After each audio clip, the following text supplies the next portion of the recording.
ప్రపంచం ముందుట మూడో ప్రపంచ యుద్ధం పొంచి ఉంది. దీనికి కారణం ఇజ్రాయెల్, అమెరికా సంయుక్తంగా ఇరాన్ మీద దాడి చేసింది. ఇరాన్ సుప్రీం లీడర్ ఖమేనీని చంపేసింది. అండర్గ్రౌండ్లో ఉన్నటువంటి ఖమేనీని ఎలా చంపారు అనేది కూడా ఒక పెద్ద చర్చ జరుగుతుంది. అమెరికా చాలా వ్యూహాత్మకంగా ఇప్పటి వరకు వాడనటువంటి డ్రోన్స్ని వాడింది.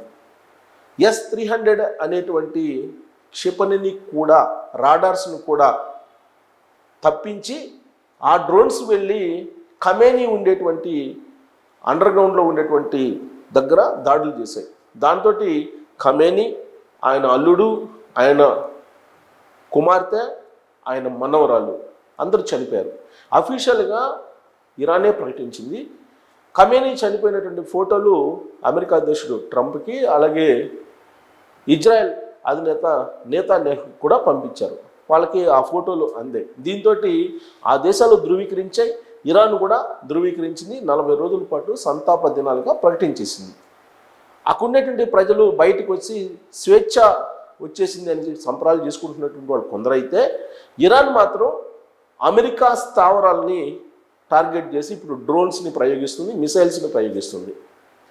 ఇజ్రాయెల్, అమెరికా మిత్ర దేశాలుగా ఉన్నటువంటి దుబాయ్, అబుదాబి, ఖతర్, బెహ్రాన్ ఈ ప్రాంతాల్లో ఉన్నటువంటి అణుస్థావరాలని టార్గెట్ చేసింది ఇరాన్.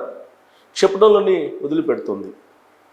అతి పెద్ద నేరం అమెరికా చేసింది అనేటువంటి వ్యాఖ్యను ఇరాన్ చెప్తోంది. దానికి మూల్యం చెల్లించుకోవాల్సిందే అమెరికా అని చెప్పి హెచ్చరిస్తోంది. ఇలాంటి పరిణామాలను కనుక మనం చూస్తూ ఉంటే మూడో ప్రపంచ యుద్ధం దిశగా ప్రపంచం వెళ్తుంది అనేది కనిపిస్తుంది వాతావరణం. ఒకవేళ ఇరాన్కి కనుక రష్యా, చైనా పూర్తి స్థాయిలో మద్దతు కనుక ఇస్తే థర్డ్ వరల్డ్ వార్ వచ్చేటానికి అవకాశం లేకపోలేదు. ప్రస్తుతం ఇజ్రాయెల్, అమెరికా మిజైల్స్ని ప్రయోగిస్తుంది, డ్రోన్స్ని ప్రయోగిస్తుంది. ఇరాన్ని పూర్తిగా తమ స్వాధీనంలోకి తీసుకునేటువంటి ప్రయత్నం చేస్తూ ఉంది.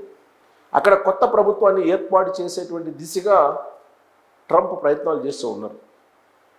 ట్రంప్ చెప్తూ ఉన్నారు ఇప్పటికీ కూడా, ఇరాన్ తోటి చర్చలు జరిపాం, కానీ ఆ చర్చలు సఫలం కాలేదు, అణ్వాయుధ నియంత్రణకు సంబంధించినటువంటి ఒప్పందం కుదుర్చుకోలేదు, ఆ కారణం చేతనే ఇరాన్ మీద దాడి చేశామని చెప్తూ ఉన్నారు.